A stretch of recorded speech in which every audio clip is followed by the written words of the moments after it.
Election programs on KSPS are brought to you with the support of CenturyLink, keeping you connected to what matters most. CenturyLink, your link to what's next. In November, voters will decide who they want to govern Spokane County. 2 seats are up for grabs.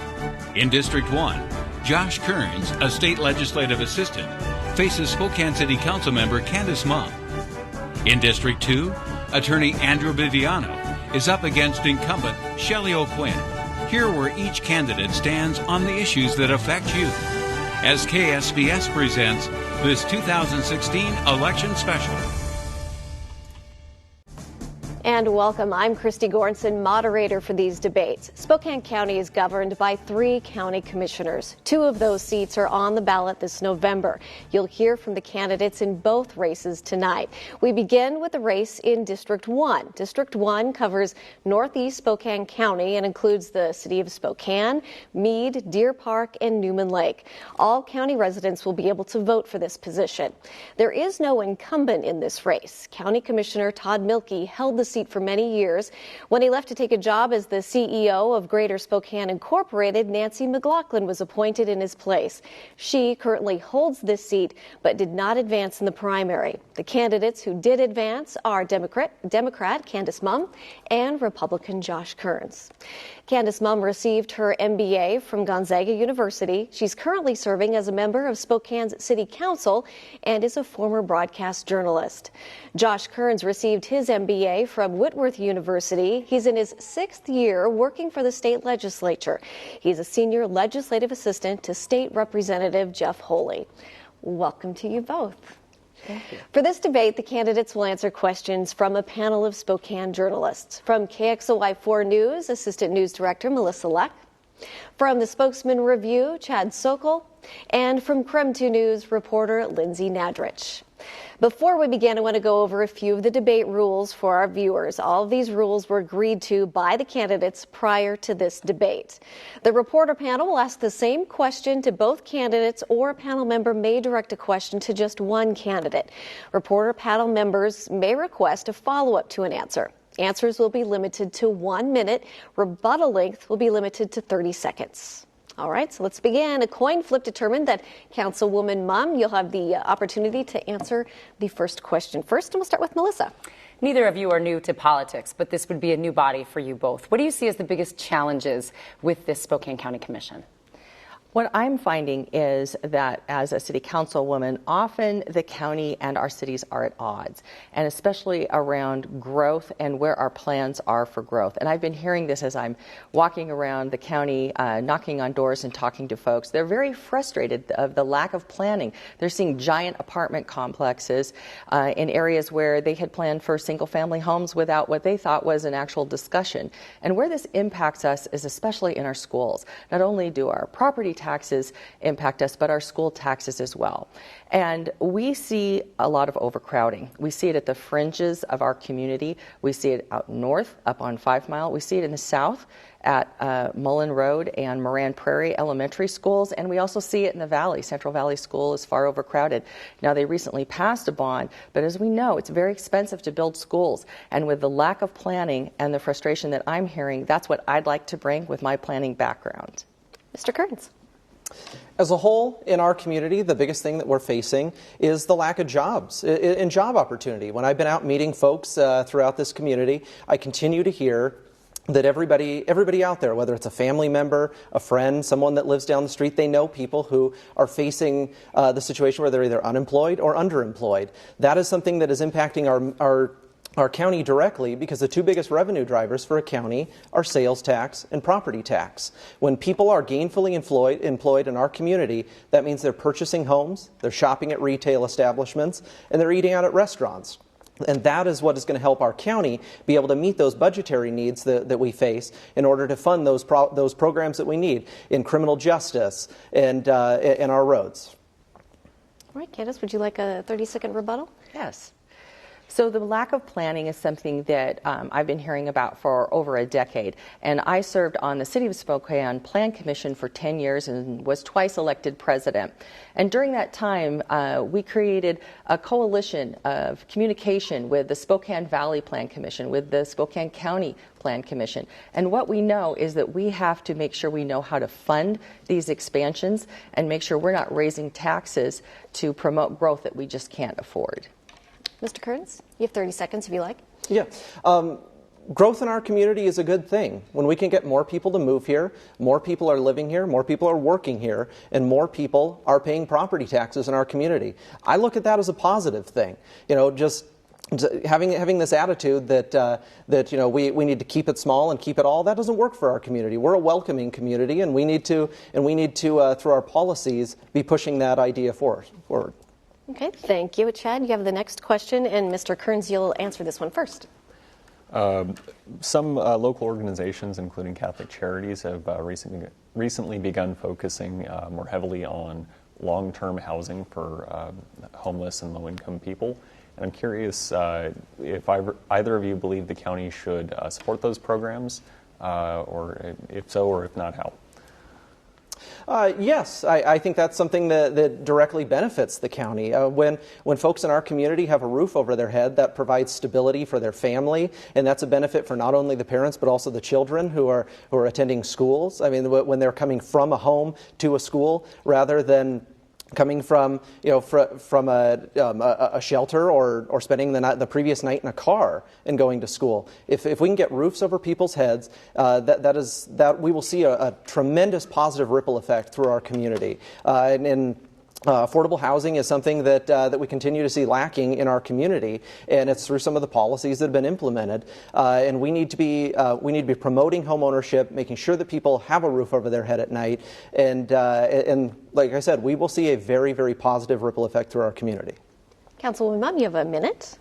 So rapid rehousing is an initiative that the City of Spokane has teamed up with many local nonprofit agencies. And I have started to see a lot of begging, people standing by the road, people looking like they are homeless, not just in the core of downtown. Now, I'm seeing it at the fringes of our community, of the urban area and into the county. You've probably seen it too.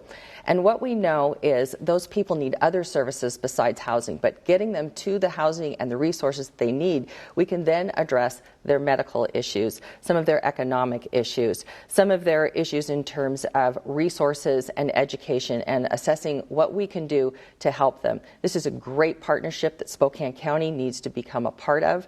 We also are involved in the health district, and there is a connection with drug addiction and some of these folks who just cannot get ahead and cannot get the help that they need because they can't afford it. And I look forward to working on this. All right, Mr. Kearns, you can have a 30-second rebuttal if you like. Yes.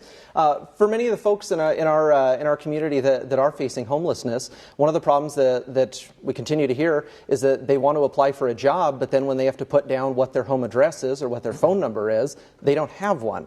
And then that creates that problem of how does that employer contact that person? Does that put doubt in the employer's mind that, well, this person doesn't have a home, how reliable are they to show up to work? But if we can get them in housing, that will allow them to propel themselves to move forward in their lives, because they have that first thing that they need so much, and that's a roof over their head.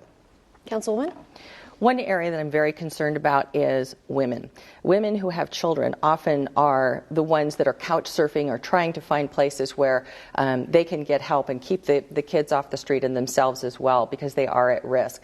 And you may not know, but this year, two very important agencies in our community lost their funding. It was Transitions and the Y. And I've been working with both of them, along with Councilwoman Stratton, to come up with a bridge for funding and look what we can do when we have this stopgap measure, and also work with our legislative representatives to look out for women and children. All right, Lindsay, you have the next question, and Councilwoman Mumm, you'll answer this one first. Spokane County spends nearly 70% of its general tax funds on criminal justice, but we still have a huge property crime problem here in Spokane. What needs to change to reduce crime? There are so many parts of property crime where we can do a better job. And the first thing that we did at the city was we did a coalition with Spokane Valley and Spokane County to come up with $300,000 that was allocated toward us to put more detectives on the job, to put more police time into solving property crime. But part of our problem is at the state level, because the state has reduced funding for supervision of property crime criminals because they've been deemed nonviolent. And that's where a big part of what we need to do to come together as a community in the next year or two that I think would really make a change. When someone is arrested and they're considered nonviolent, they're right back out on the street. And we've seen the reports where someone's been arrested for a property crime and they're back out committing another one. We have a catch and release mentality, and we need to reduce the number of mentally ill people and the number of nonviolent criminals that are in the jail, and make sure that people who have the potential to commit new crimes or have the history of that also can be incarcerated and supervised. All right, Mr. Kearns. We've seen property crimes explode in the last few years in our community. We did see a slight dip last year with some of the numbers that have recently come out within the last week or so. But this year alone so far, car thefts are up 21%. To combat this property crimes, I think one of the biggest tools actually will have to come from the state. There's a piece of legislation that's been introduced by State Senator Mike Patton, who's endorsed my campaign, and what it would allow is for those repeat offenders who continue to be the ones that are arrested, that are caught committing these property crimes, would allow for sentence enhancements to be put on those folks. So because what I continue to hear from law enforcement officials is that 80% of these property crimes are committed by 20% of the criminals that are out there committing these property crimes. They know who they are. They just don't have the tools to keep them behind bars. And that's one of the things that we really need to focus on, is the folks that need to be behind bars, we need to make sure that they're behind bars. And there's not a lot of room at the jail. And so what I've been working on with the city of Spokane and the people who've worked on the blueprint for reform for all of Spokane County is coming up with the funding, which we did receive a MacArthur grant for the blueprint for reform, and reducing the number of people who go into jail who maybe could be treated with diversionary courts. Diversionary courts for veterans, diversionary courts for those who have mental health crises, and for people who have drug addiction. And if we can get those people into the right courts and the right system, we can reduce the population at the jail and save space for those who need to be behind bars. Mr. Kearns, you have 30 seconds.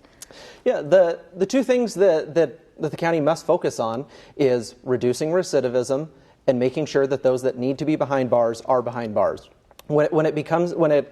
Specifically for the folks with these property crimes and the criminals that continue to commit crimes in our community, we need to make sure that they are paying their debt to society, and when they are getting time, that if they deserve a lengthy sentence, that they get that sentence, and then we are able to shift those folks to state detention facilities and not taking up room in our local jail for folks that have shorter sentences. All right, Mr. Kearns, you'll have this next question from Melissa. We've talked about the issue of growth, and you seem to differ here, but within a few blocks of where you're standing right now, there are several massive apartment complexes under construction. It's stressing the schools and the infrastructure. So how do you balance that need for more housing with the need for the people who are already here and the lack of funding to improve some of these things? And where does the school district get to weigh in and have a seat at the table in these issues? Yeah, we continue to see, as you said, we continue to see a large amount of apartment complexes going up in our community. And that's because right now we are seeing one of the lowest vacancy rates for apartments that we've ever seen in our community, just slightly over 1%. Where we differ on this is I'm somebody that when we look at the Growth Management Act, there are about a dozen planks that is supposed to address the goals of the Growth Management Act, and one of them is affordable housing. But when you create an artificial boundary with the urban growth area and say we are going to limit the amount of land that can be developed, it's simple supply and demand. It's simple economics. When you limit the amount of land, the value of that land is now more expensive. And as land is developed, the remaining land continues to increase.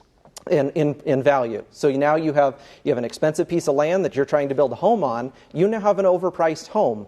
And that is one of the things that is driving our increase in housing costs and lack of affordable housing in our community. Councilwoman? Well, besides being a city councilwoman, I'm also CEO of a housing corporation. And I can tell you land values are just one part of the expense of a home. And I look at it from the homeowner's perspective, not just the developer's perspective. Long term, we look at skyrocketing fire insurance costs when we expand without planning and don't have proper fire level of service and response times. That can jack up your prices. Your property taxes will go up because we haven't planned on how to pay for roads. And certainly your school taxes will go up because we have to build schools that we hadn't planned for. That is why Spokane County got in trouble and had to get into a settlement after 12 years of battling with neighborhoods and businesses over making changes to the urban growth area. Our citizens, our residents of Spokane County spent tens of thousands of dollars fighting the Growth Management Act, which is state law, and thankfully this year they settled that agreement and we won't be paying a lot of legal fees and we'll finally have cooperative planning in Spokane County. Mr. Kern? Yes, again, I bring it back to, one of the things that makes this community so wonderful is the options that we have as far as housing goes and where people choose to live. We have people in this county that choose to live on farms. We have people that choose to live on acreage, choose to live in suburban neighborhoods, people who choose to live in condos or apartments close to the downtown core of the city. All of those options need to remain available. That's one of the things that makes our community so inviting and so conducive to a wonderful lifestyle. Right, Councilwoman? As a county commissioner, you have to take in all of the costs. And when you look at sewer and how much roads cost, that's where we say we have to hold the line and have affordable growth.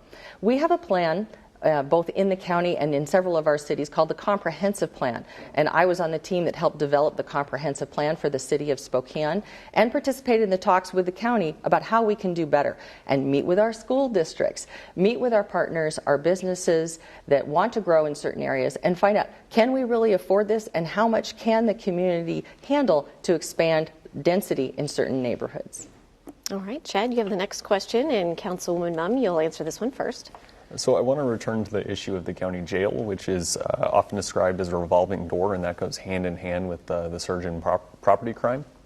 When law enforcement officials can't book everyone they arrest, they're often there's not enough space to hold everyone we arrest in this county. So I'm curious what you would do to relieve overcrowding, whether that's building more space or other methods of reducing the number of people we arrest.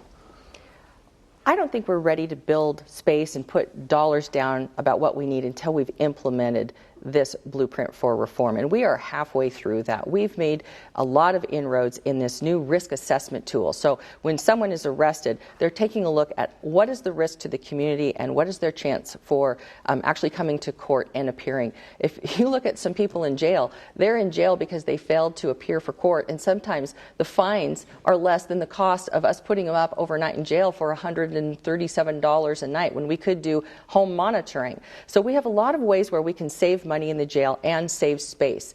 And I know there's been some talk about creating a jail, but what I don't want to do is see us build too big of a jail where we're actually importing criminals from outside of Spokane County and becoming a regional jail center. I'm not interested in that. I'm interested in right-sizing the jail for our community after we've done everything possible to reduce the jail population and keep the community safe. Right, Mr. Kern, you have 1 minute. Yeah, I don't think that the time has come yet for a new jail. When you just look at population growth, statistically, we will eventually get there. We will get to the point where our population is large enough where we will need a larger jail. But we need to make sure that first the programs, the diversionary programs, the therapeutic programs that the county is offering, as well as drug treatment, making sure that when those are fully implemented, as well as the program that is going to be coming from the MacArthur grant that the county has recently received, which It's about $1.75 million, which is to implement a program that will help determine the recidivism rate of folks that are in our criminal justice system. Until all of those things are fully implemented and we see what type of effect that has on reducing the number of people in jail, I don't think that we can move forward on really even determining the size of the jail that we need yet, because we just don't know what the results will be yet. Councilwoman, you can have 30 seconds for rebuttal.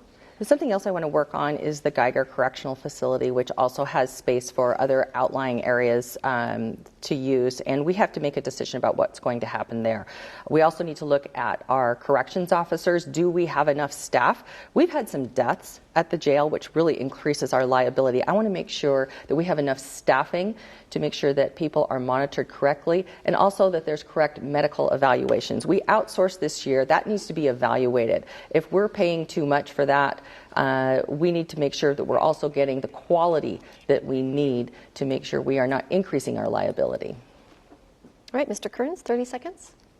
Yeah, when I think the costs that we have heard associated with building a new jail have been everything from around near the $100 million range all the way up to the $300 million range. I mean, there's so many different dollar amounts that are being thrown around, and also so many different areas of the county where people have talked about possibly building one, whether it's out on the West Plains, on I-90, whether it's next to the existing jail. I think one of the big things that when we do get to that point where we need a new jail, that we need to keep it close to the current jail to minimize transportation costs and the overhead to run such a facility. All right, this is going to be the last question. Lindsay will take that question, and we're going to limit it to 30 seconds. And Mr. Kearns, you'll go first. Spokane County identified 400 lean projects to reduce inefficiencies and save money. Do you see any areas in the county where we could eliminate wasteful spending and increase efficiency, or do you see areas where spending needs to be increased? One of the things that I was so fascinated about with when I've been campaigning for this seat and going door to door talking with folks was the number of county employees that I would meet, and how open they were to share that these lean management programs that have been implemented, they're seeing the impacts of them, and they're saying it's making our work easier. It's making us allow to deliver the services in a much more efficient manner. And the prices, the dollar amounts we've been seeing of $1 million to $1.4 million a year in savings are fantastic. But the one thing that the people kept telling me was, we can show you exactly where more savings are, and that's one thing that I'm really excited about. Okay, Councilwoman. Something I'd like to work on is reevaluating the county's purchase of the racetrack. We spent over $4 million for that racetrack, and we are still paying. And the costs continue to go on at the rate of payment. It could take us potentially 100 years to pay for a racetrack that is not generating revenue that should really be in the private sector. I look forward to working with my fellow commissioners and not just looking at that asset, but other unused assets in the county that we can convert to cash to continue to expand and fund our service to you. And Mr. Kearns, you can have a 30-second rebuttal if you like. Yeah. Just want to add to what I said earlier was, I think our biggest opportunity to find those savings are from the people who are working on the front lines every day at the county, dealing directly with permitting, with the constituents and the citizens of this county. They're the ones that do it every single day. They're the ones that are our biggest key to finding more savings and saving money, because in the end, it is as public servants, it is our duty to do the people's business within the people's means. And Councilwoman Mumm, 30 seconds. Spokane County is growing, and growing very fast, faster than we've seen in a long time. And what I know is that the demand on services will continue. Do we want cuts in services? Do we want our roads to be worse? No. What we have to look at is putting our money where we're going to get the best return on investment. And my background in smart growth and revitalizing centers and corridors is just what the county needs. I've worked on several projects throughout North Spokane and have been a participant in the National Local Leaders Conference for Smart Growth America in supporting these concepts, which will actually increase the tax base in order to improve services. All right, that'll have to be the last question. Time now for closing statements. And before the debate, we flipped a coin. And Councilwoman Mumm, you will go first. You have 1 minute. Thank you. And thank you so much to KSPS and our panel of journalists today, and for you for watching this important debate on the issues. As Spokane County Commissioner, my priorities will be keeping Spokane County safe from crime, and from emergencies, like the natural disasters we've battled, such as firestorm, ice storm, and we all remember the windstorm. I have the support of local law enforcement and firefighters associations. I've been endorsed by the Spokane Education Association, the county courthouse employees, and hundreds of individuals, including the mayors of Cheney, Millwood, and Airway Heights. My opponent is endorsed and supported by controversial Representative Matt Shea, who is at public odds with our county sheriff. We need a county commissioner who works well with others. My record is one of cooperation and collaboration. As a city council member, I delivered a balanced budget. I took measures to clean up the river, worked on parks, businesses, neighborhoods, and educational improvements. I'm Candace Mumm, and I would appreciate your vote for Spokane County Commissioner. All right, Mr. Kearns, you have 1 minute. Yeah. Thank you to KSPS, and folks, thank you for you at home for listening and watching this debate tonight. I'm running for County Commissioner because you deserve a commissioner who will work to protect and grow jobs through creating an environment that allows our existing businesses to expand, but attracts new businesses to locate here. We can do that by supporting our businesses by offering them certainty and stability. Unlike my opponent and the Spokane City Council, who have passed burdensome regulations on our employers with the threat of more to come. When our economy is thriving, our community is thriving. I am committed to make this the best place to live, work, and raise a family. I'm honored by the endorsements that I have received from countless state senators, countless local officials, and countless state representatives. And folks, my name is Josh Kearns, and I ask you to join me, and together we will get results for Spokane County. All right, thank you to you both. That'll do it for this debate. Our special thanks to the candidates, Candace Mumm and Josh Kearns, running for Spokane County Commissioner in District 1. Up next, the candidates running for Spokane County Commissioner in District 2. We'll be right back.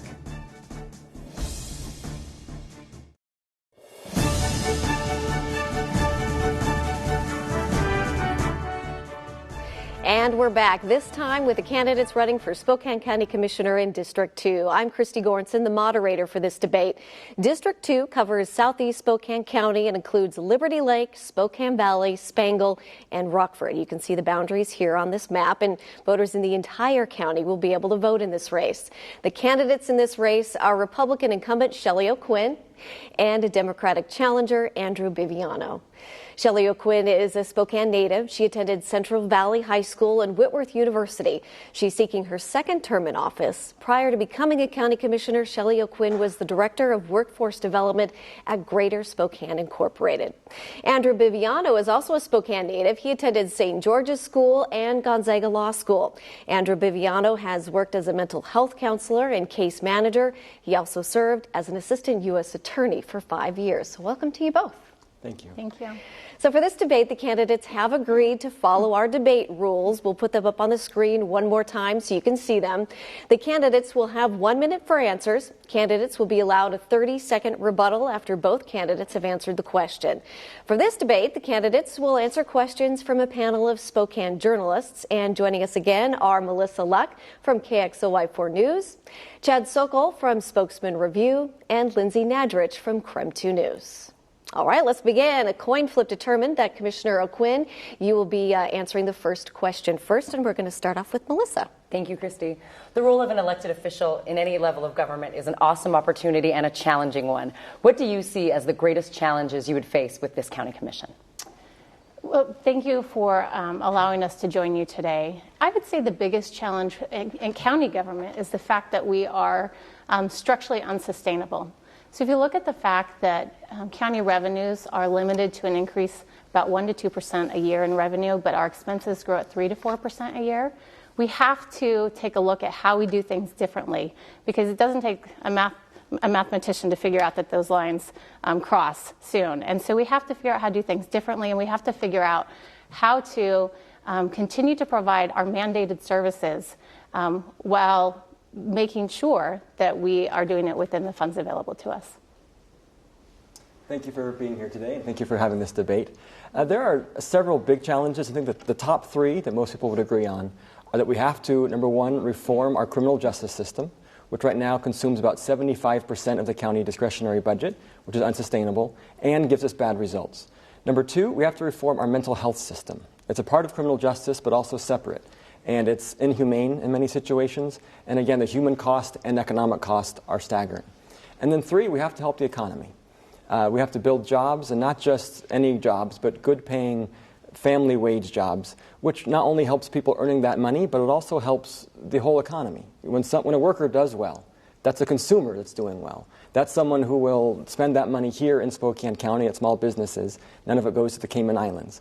And so the challenge for the Commission is to make those tough decisions, to show the courage and the conviction, to make the hard calls of working with other groups, collaborating with prosecutors and defense attorneys and courts, and showing that leadership to pull us through this difficult period. And Commissioner, you can have a 30-second rebuttal if you like. Right. Now, I see all of those as opportunities, because as we look at our system, what we have our challenge. Our challenge is the fact that we have to live within the means that our community has given us. The opportunities that exist are those opportunities that in order to find those cost savings within our current system. Okay, and Mr. Biviano, you can have 30 seconds as well. I agree it's an opportunity, and I'm so excited by the opportunity because I have been blessed with the experience in my life to do many of the things that the county needs to oversee and change. I've worked directly with people with mental illness as a case manager for about a decade. I've been a prosecutor, so I know how the criminal justice system works. I've been an attorney that represents workers and gets wages back when they're stolen. So having that on-the-ground experience, I think, is irreplaceable. And I would love the privilege of being able to be at the county level and look for solutions that maybe don't occur to people who haven't done it. All right, Mr. Biviano, you will have this next question first. And Chad, you can have this. Okay. The National Institute of Corrections recently completed another study identifying long-term problems at the county jail, including overcrowding and aging facilities. How do you plan to address these issues? Everyone knows the long-term goal of criminal justice reform. That's to have less incarceration and more alternatives like electronic monitoring or community supervision, treatment, that sort of thing. And that's the goal for the jail here in Spokane as well. The harder question, of course, is not the what, it's the how we're going to achieve that. I've been meeting with experts in the community already, people who lead the mental health field and can help with the treatment aspect, prosecutors, judges, and everyone agrees on that direction, but what's missing is the last bit of collaboration. We're all pulling in different directions and different priorities. So the commission that's there right now, it's working towards it, but it's been very slow. For instance, it took almost a year to get even a subcommittee to address racial equity in our criminal justice system. That's just too slow in my mind. What I want to bring to this is first urgency, to make this a high priority that this is a human rights issue and an economic issue. We're going to fix it right away. And then second, what I've demonstrated before, which is the ability to bring diverse groups and viewpoints together and find an answer. All right, Commissioner? So the NIC report was commissioned last October voluntarily by the county. And when we received the report back, we actually met with stakeholder groups in the community multiple times to present to them what our draft response would be to actually accomplish the request put out in the NIC report. We met with the stakeholder groups, received their feedback. We had very productive conversations. By May of this year, the majority of the findings in the report had actually been implemented. So let me give you an example. Prior to the report being released, we had inmates that would get out maybe an hour a day. And that's their constitutionally mandated hour a day. That's just unacceptable. Starting in May of this year, after implementing the reforms that were suggested, actually inmates spend the majority of their day out of their cells. They actually eat outside their cells. They have free time. They have access to telephones. So we're able to provide them a better standard of care. All right. Mr. Biviano, you can have a 30-second rebuttal if you like. Sure. One example of a solution I've already implemented was the fact that the jail used to have a process of locking people up if they were too poor to pay their court fines. Not just restitution, but even the interest on their fines would be enough to get someone to be locked up again. And my client was a woman who was disabled, homeless, and still being locked up every year by Spokane County at great cost to her and to us. And through the litigation that we brought, we were able to find a solution with the county and change that process, which helps the people as well as helps the taxpayers save millions of dollars on unnecessary jail costs. That's the kind of answer I think we can keep doing as we go forward. Commissioner? The county has been very successful in the past couple years of bringing together folks from all aspects of the criminal justice system to address the issues that are of concern to all of us.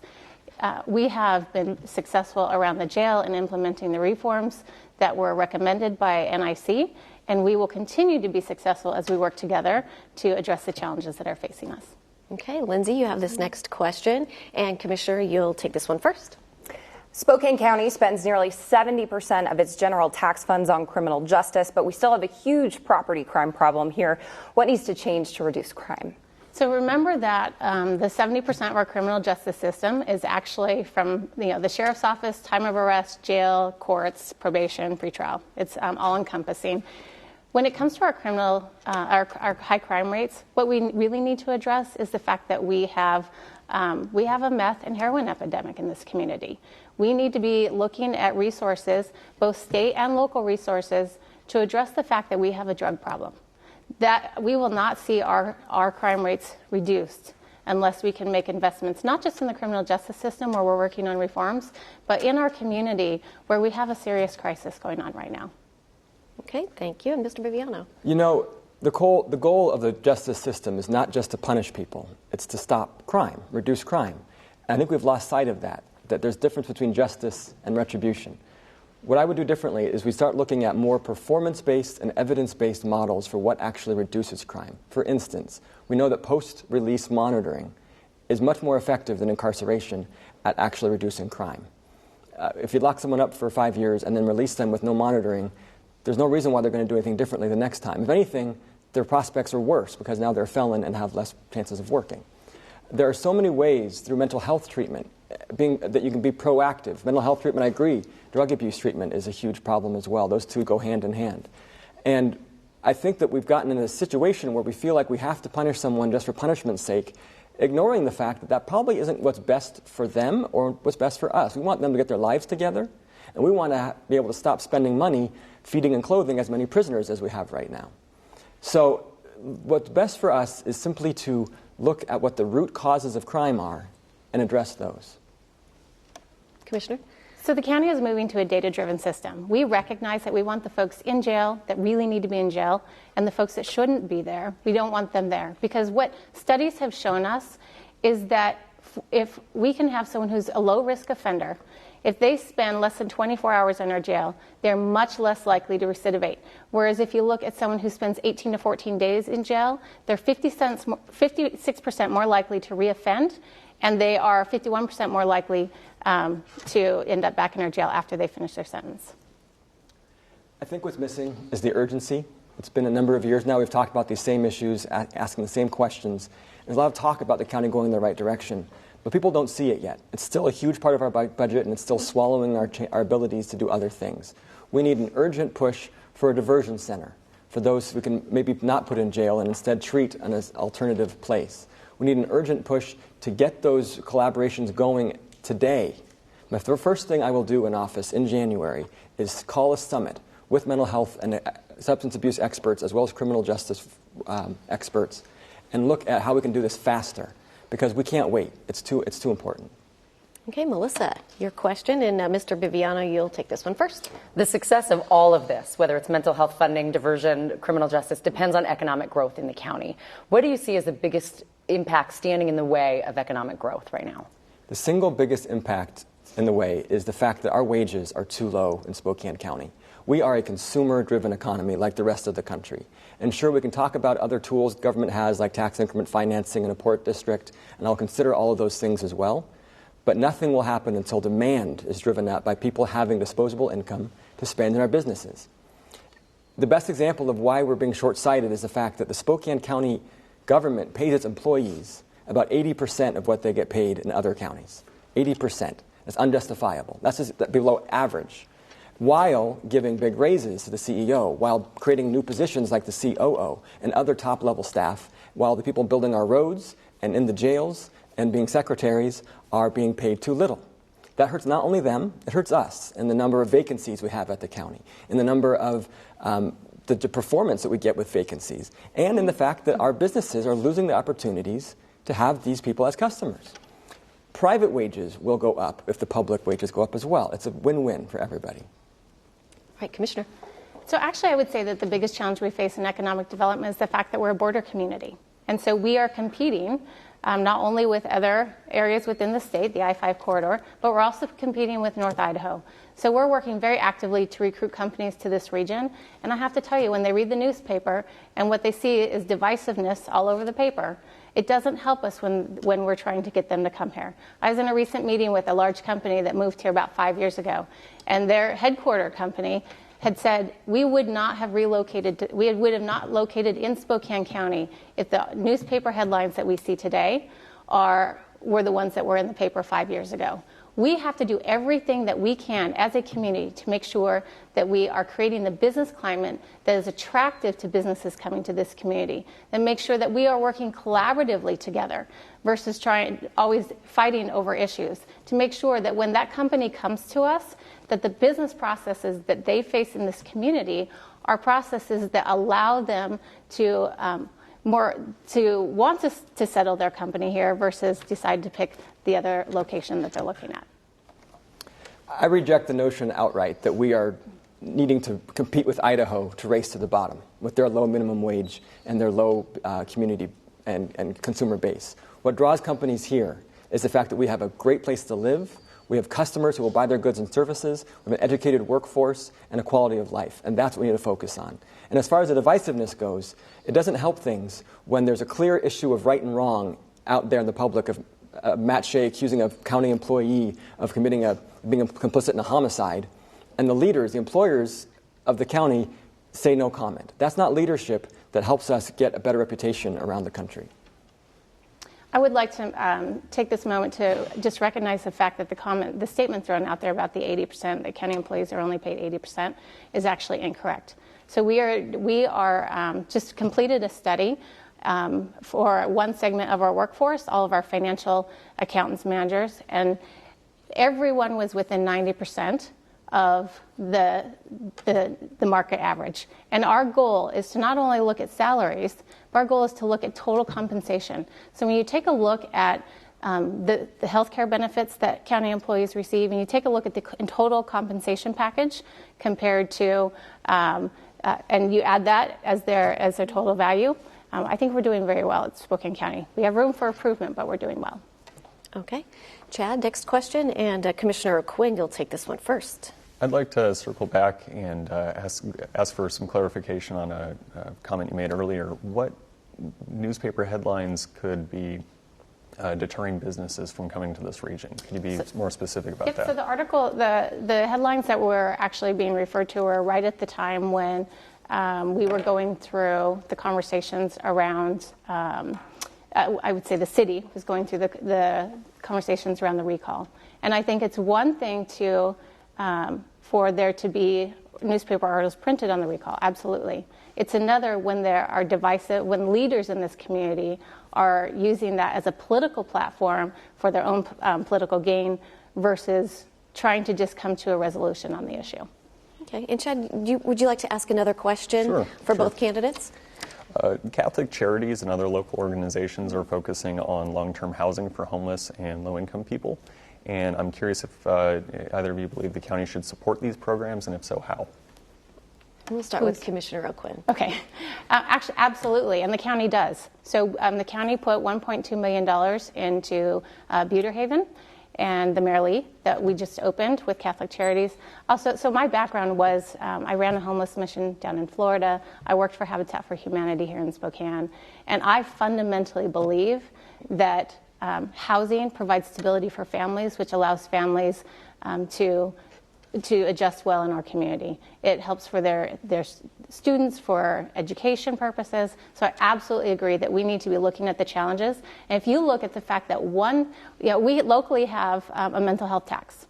$5 to $6 million of the $8 million that comes in annually actually goes towards housing of those funds. So Spokane County has made an investment in housing, especially low-income housing, and those in transition a priority. All right, Mr. Biviano? I certainly agree that homelessness is a big problem, and I agree with the approach we're taking of housing first. I think Salt Lake City provides a great example of what Spokane could do. Having worked with clients who are homeless and have many other issues, you really can't address the underlying issues until the most important need is met, which is housing and food. After that, you can talk about jobs and the development and moving up in life. I'd like to circle back, though, to your other question I didn't get a chance to respond to about the headlines. There's another big headline going through the county, which is that Matt Shea, an elected official, has accused a Spokane County deputy, an employee, of being complicit in triple homicide. His employer, Commissioner O'Quinn, has not gotten his back. Even when the sheriff, has an ally, a friend, another elected official, has asked for help in standing up against this very wrong headline-grabbing and deterrent headline, all we get is no comment. The only possible justification for this is her own political well-being and trying to avoid any negative stuff from Shea herself.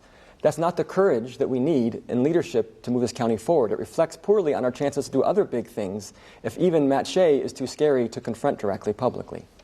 Okay, we're going to keep on the 30-second rebuttal now. You can have 30 seconds. Do I get a chance to respond to that one? Actually, the reason that for my no comment in the paper was the fact that I had called the sheriff about 10 times that day and sent him text messages and said, I would like to have an opportunity to speak to you before I speak to the media. I'd like to understand what the issue was differently than what had been printed in the paper on Sunday. I personally believe that Representative Shea he is an attorney and he understands the issues around libel and slander. He crossed the line in this situation. He crossed the line when he accused a deputy of wrongdoing that he was not involved in. But I'm out of time, I guess, on that question. And 30 seconds for you, Mr. Biviano. This is a virus that's infecting our whole entire nation of politics that's become bullying and just overly strident. And the only antidote, the only antibody is politicians who are in the right standing up together. If you don't stand up to a bully, the bully gets stronger. It needs to be not just private behind the scenes talking behind his back. It needs to be public, it needs to be strong, and it needs to show true courage and conviction that you're not worried about the consequences to yourself. You're leading those you represent. And that is a big difference you'll see with me in office, is that I will not shirk or shy away from protecting the people I'm supposed to protect. Okay, Mr. Biviano, you'll take this next question first, and it'll be from Lindsay. Spokane County identified 400 lean projects to reduce inefficiencies and save money. Do you see any areas in the county where we could eliminate wasteful spending and increase efficiency, or do you see areas where spending needs to be increased? Sure.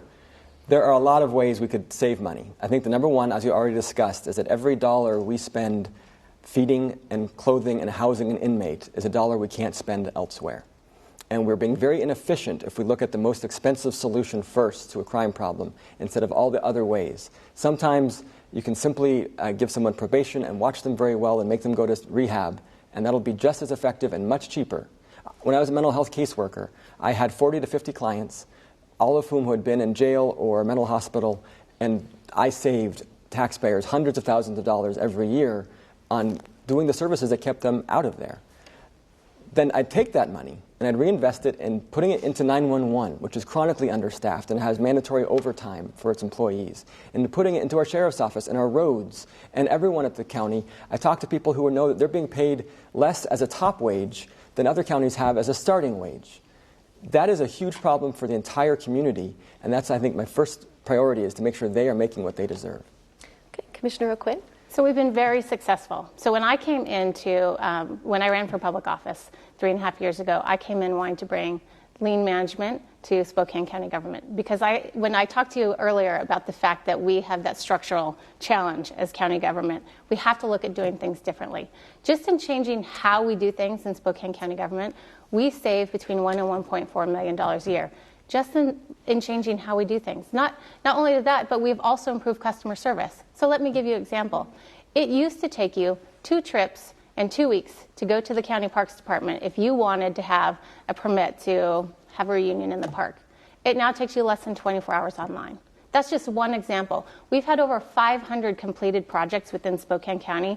We have provided an immense amount of employee development for our county employees, and we have so much opportunity as we take it to the next level, building on the successes that we've had. Right, Mr. Biviano? Unfortunately, while not giving employees a cost of living increase for 5 years, I believe, and giving them only a very small one this year, the county has given the CEO an enormous raise, I believe over $30,000, as well as a contract that's guaranteed for at least 2 years and 9.5 weeks vacation in the first year, creating a whole new position like the COO, creating a new office for that position.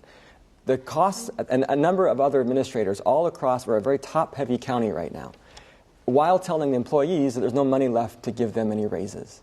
That's not the leadership we need, and that's what the counties know, that they're not being led in a way that's best for them or the community. Commissioner? Just to correct the facts, we have a new county CEO, and his salary is based on that of the city of Spokane Valley, and we did a comparable study of the other CEOs in this region. The city of Spokane Valley has less than 200 employees. Spokane County has 2,000 employees. Our COO position he is the one who has led our efforts around lean management. We have done a phenomenal job in Spokane County looking to reform our system internally. And we need to continue working on those efforts. And those leaders are making that happen. Okay, Melissa, you have the next question, and Commissioner, you will take this one first. Just staying along the lines of wages and supporting our community and our families, there's a state initiative that would raise the minimum wage and provide earned sick leave for all employees. How do you balance that and the need for growth within our own community with the idea you could lose businesses to states like Idaho who do not have a high minimum wage? So I think the challenge with the statewide initiative, first of all, I'm going to say I agree that it needs to be looked at from the state perspective. Doing the jurisdiction by jurisdiction look at minimum wage increases actually makes it a cumbersome, bureaucratic nightmare for our local businesses. We do need to take a statewide perspective. The challenge that we have right now with the statewide proposal is the fact that it doesn't take into account that Spokane is much cheaper to live in Spokane County than it is in Seattle. And that $13 in Seattle is going to stretch differently than that here in Spokane County. And there's no regional perspective put into place to address those local concerns. And so that does negatively impact businesses as we're trying to help them grow locally and have them and recruit them to our region. So we need to take that regional perspective. Mr. Biviano? Listen, I reject this notion that in order to increase growth, we have to race to the bottom and pay less than Idaho does. As an attorney, when I'm suing a company that's cheating its employees, not giving them the wages or overtime they deserve, or not making them come to work sick, they're not helping the economy. They're actually competing against employers that do it the right way and getting an unfair advantage by being able to pay their labor less than they should as by law. So when that company goes out of business, the demand is still there. People still need to ship their goods. They still need to sell food to a restaurant. Having less restaurants that have sick employees serving your food is good for the entire restaurant industry because the customers are still there, and it's better for us when we're not catching things at a restaurant. We need to look at this as we did in the 50s when we boomed as an economy because we had a good minimum wage, we had education that's accessible. We know that when the bottom does well, when the middle does well, then we all do well, including the upper class, because they're the ones that make the businesses that use that revenue. So I absolutely support that initiative and think we should do more things to help out workers. Okay, Commissioner, 30 seconds. So I would encourage you to take a look at the recent University of Washington report that was just released that actually takes a look at what happened in Seattle with their increased minimum wage. And what they have found is those with the lowest income and those that were most vulnerable are actually doing worse. What they saw is a reduced number of hours. They saw their schedules being cut. And they are actually making less now after they've put the minimum wage into place. And so I would just encourage everyone to take a look at the report done by University of Washington on what's really happening with the minimum wage challenges in this community. 30 seconds for you, Mr. Biviano. I would second that. Look at the report, and you'll see it does not say what was just said. It actually talked about the enormous economic growth in Seattle. All the doomsday scenarios did not come to pass. McDonald's is not going to leave to Idaho if we start paying McDonald's workers more. The demand is here. The people who want to buy hamburgers is here. We need to look at this from demand-side economics. When Reagan proposed trickle-down, even George Bush said that was voodoo economics because it is. It's a myth. We all do better when people have more money in their pockets. All right, this is going to be the last question. Chad, you'll have the last question, and it's going to be shortened to 30 seconds. Mr. Biviano, you go first. I'm looking for one example where you have demonstrated pragmatism or compromise for the greater good in a business, professional, or political matter. Sure. I'm really proud of the fact that I bring tough cases that ask for big things, and they almost never go to trial because we are able to settle them in a collaborative way. Most recently, I was a part of a lawsuit lead counsel that sued the state of Washington to change how things are done at Eastern State Hospital. The people there were being locked away for far too long with far too little freedom. And we worked with the doctors and with law enforcement in the entire state, and we found out that there are ways that we could change this. And there are hundreds of people whose lives are better right now because of that. And as taxpayers, we all are paying less as well. All right. Commissioner? I'm going to just point to the recent settlement agreement around the urban growth area. We took over 12 years of lawsuits, all of them before my time, and we met for 18 months with the opposing parties, and we worked out a compromise that would provide predictability and opportunity for everyone to put the past in the past and for us to move forward. And that was definitely a compromise. All right, and we'll go ahead and allow a 30-second rebuttal if you like. Again, I think that that's one example of the county doing the right thing. However, it was unfortunate that it took 12 years for the county to recognize that landowners deserve a say in what happens in this county. The neighborhoods should have a say, not just developers. I'm glad that the settlement was done, but it was, I think, far too late and far too wasteful. I think that with someone like me who's more used to litigation, who for a living fights hard battles and then resolves them, you're going to find a different approach, a more pragmatic and more experienced approach to solving hard problems. Commissioner? I've been at Spokane County for 3.5 years, and I would tell you that I work every single day to bring that common sense, practical solution to government, not just politics. I did not run to bring ugly politics into county government, because that's people in this community are tired of hearing the attacks. They are tired of hearing all the negatives, and quite frankly, with this political season, they're tired of all the politics that they're having to see. And I have worked hard to bring those common sense solutions, practical solutions, without the politics to county government. All right. Well, it's that time. We go to closing statements. Time now for closing statements. And before the debate, we flipped a coin. And Commissioner O'Quinn, you'll go first. Great. Thank you. Thank you to all participated in this forum today. I'm Shelly O'Quinn, and it has been an honor to serve you as your Spokane County Commissioner. I have worked hard to bring common sense solutions to your county government. I have championed initiatives that have improved customer service and saved taxpayers millions of dollars. I have worked hard to reform our criminal justice system and provide better services to those with mental illness in this community. And I have focused strategically on the future, investing in creating jobs and in quality of life resources to ensure that this community continues to be a great place to live, work, and raise our families. I am a passionate advocate for Spokane County, and I bring that common sense, get things done attitude every single day to my job. And I look forward to continuing to serve you for another 4 years.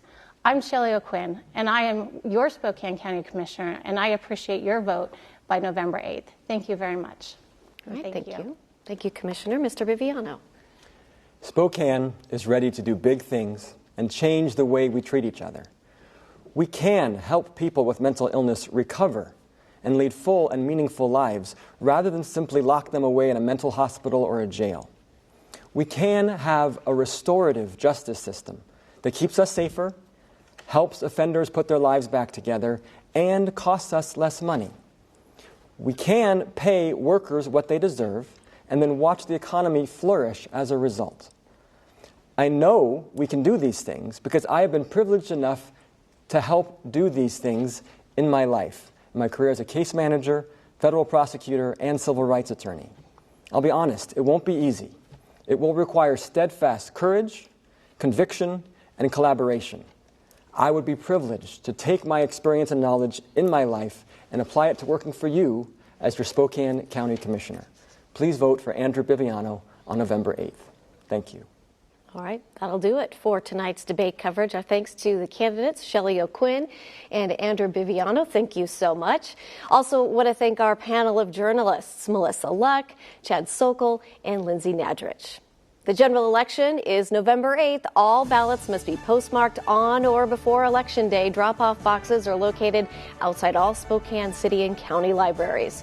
For all of us at KSPS, thank you for watching. I'm Christy Goranson. Good night.